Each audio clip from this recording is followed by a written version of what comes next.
Assalamualaikum warahmatullahi wabarakatuh. Hamdan wa syukran lillah, salatan wa salaman ala rasulillah. Sallu ala Nabi Muhammad.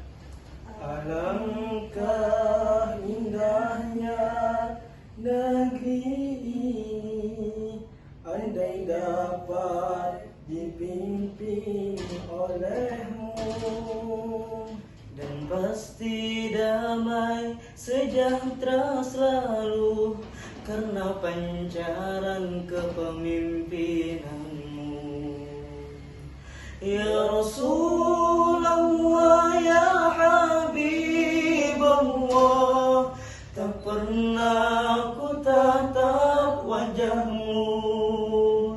Ya Rasulullah, ya Habibullah, kami rindu padamu. Hadirin, Syekh Ja'far Al-Barzanji dalam kitab Al-Barzanji lil Maulidin Nabi mengungkapkan Muhammad adalah manusia dan lain daripada manusia biasa.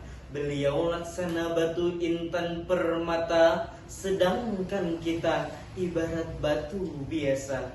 Syekh Muhammad Nawawi Al-Jawi Al-Bantani dalam kitabnya Madrij As-Su'ud juga menegaskan, Nur Muhammad di langit dimuliakan, sedangkan di bumi menjadi panutan. Pantas jikalau Michael Hart, seorang komunis asal Amerika, menulis dalam bukunya The 100 Ranking of the Most Influential Person in History, yang artinya 100 tokoh yang paling berpengaruh dalam peradaban manusia, termasuk di dalamnya Adolf Hitler, pencetus gerakan Nazi Jerman, Mahatma Gandhi, pencetus gerakan Satyagraha India, Julius Caesar, pencetus Visi, dan masih banyak lagi tokoh-tokoh lainnya.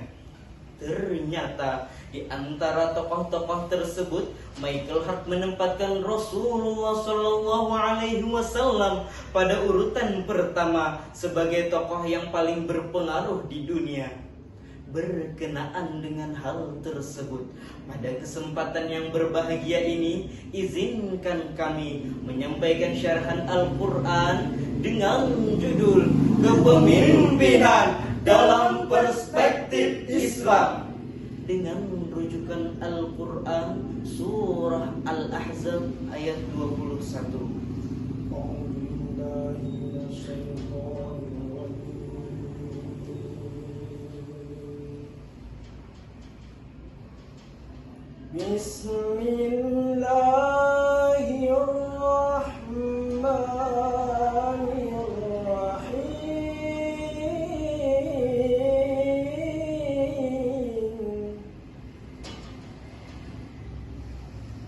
Laqad kana lakum fi rasulillahi uswatun hasanah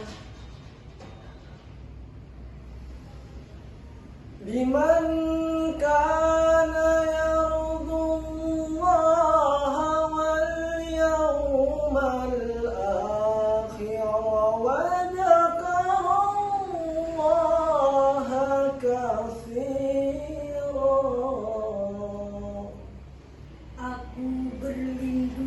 kepada Allah dari godaan syaitan yang terkutuk dengan menyebut nama Allah yang Maha Pengasih lagi Maha Penyayang. Sungguh telah ada pada diri Rasulullah itu suri tauladan bagimu, yaitu bagi orang yang mengharap rahmat Allah dan kedatangan hari kiamat, dan bagi orang yang banyak mengingat Allah.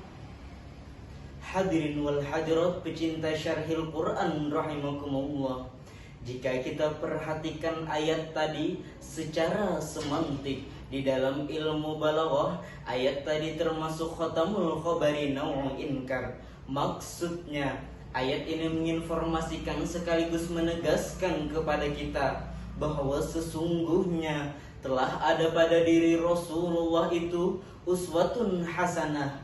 Bila kita perhatikan dan kaji lebih mendalam makna uswatun hasanah, menurut Syekh Muhammad Mustafa Al-Maraghi dalam tafsirnya Al-Maraghi adalah Rasul merupakan contoh terbaik dari setiap perkataan, perbuatan maupun seluruh aspek dalam kehidupan beliau. Hadirin wal hadirat umatnya Nabi Muhammad.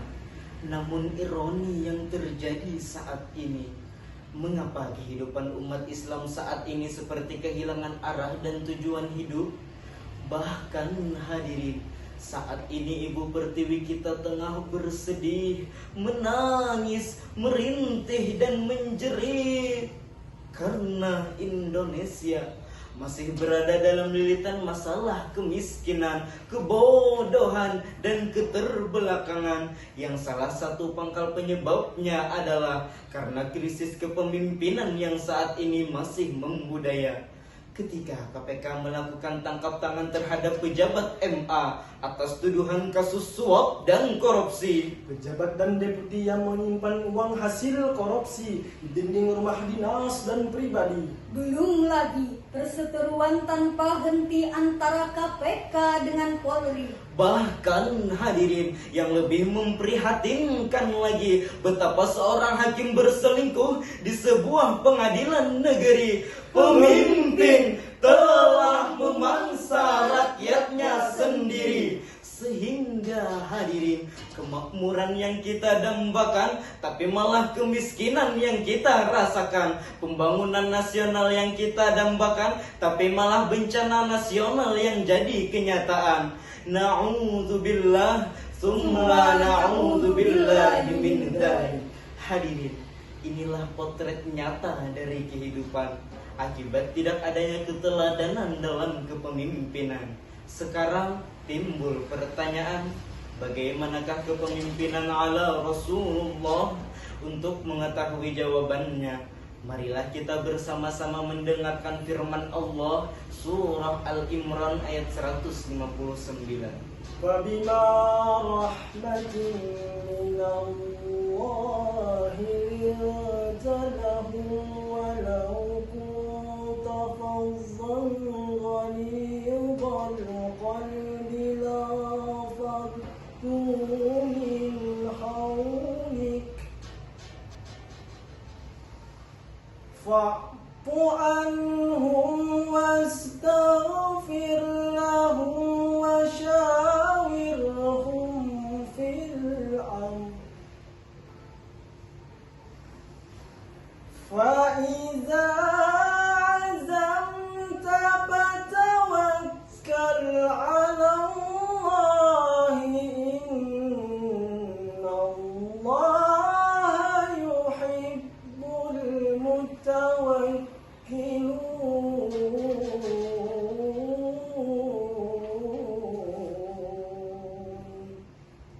Sadaqallahul azim. Maka berkat rahmat Allah, engkau Muhammad berlaku lemah lembut terhadap mereka. Sekiranya engkau bersikap keras dan berhati kasar, tentulah mereka akan menjauh dari sekitarmu. Karena itu, maafkanlah mereka dan berikanlah ampunan terhadap mereka, dan bermusyawarahlah terhadap mereka dalam urusan itu. Kemudian apabila engkau telah membulatkan tekad, maka bertakwalah kepada Allah.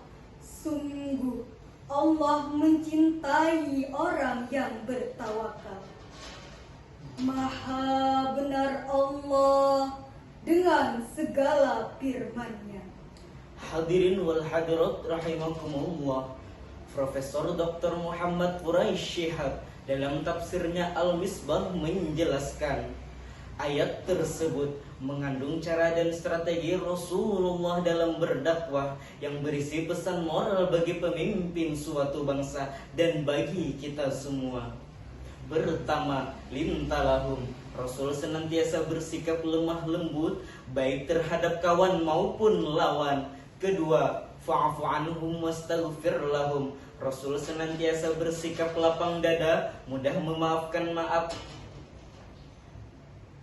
Kedua, fa'fu anhum wastaghfir lahum, Rasul senantiasa bersikap lapang dada, mudah memaafkan dan memohonkan maaf bagi setiap kesalahan. Ketiga, wasyawirhum, Rasul senantiasa mentradisikan hidup bermusyawarah dalam mengambil setiap keputusan. Bahkan Al-Imam Ibnu Taimiyah dalam As-Siyasah Asy-Syar'iyyah mengatakan, tiada seorang pun yang paling sering bermusyawarah dengan para sahabatnya melainkan Rasulullah Shallallahu Alaihi Wasallam. Keempat, fatawakkal 'ala Allah, Rasul senantiasa bertawakal kepada Allah dalam segala urusan. Hadirin wal hadirat rahimakumullah. Uraian demi uraian telah tersampaikan, maka sampailah kita pada kesimpulan. Rasul merupakan pemimpin yang teladan dan paling sempurna dalam membangun suatu bangsa yang sesuai dengan ajaran Al-Quran. Ada 4 kepribadian dalam diri Rasulullah yang patut kita teladani, terutama terhadap remaja dan pemuda calon-calonnya pemimpin suatu bangsa, yaitu lemah lembut, bersikap lapang dada dan mudah memaafkan, suka bermusyawarah, serta senantiasa bertawakal kepada Allah. Hadirin wal hadirat rahimakumullah. Demikianlah syarahan Al-Quran yang dapat kami sampaikan. Mohon maaf jikalau di dalam penyampaian terdapat kesalahan maupun kekhilafan, sebab tiada jalan yang tak berliku, Tak ada lautan yang tak bergelombang, Tiada langit yang tak berbintang. begitu pula dengan kami yang tak luput dari kesalahan maupun kekhilafan. Billahi taufiq wal hidayah wal ridha wal inayah. Assalamu alaikum warahmatullahi wabarakatuh.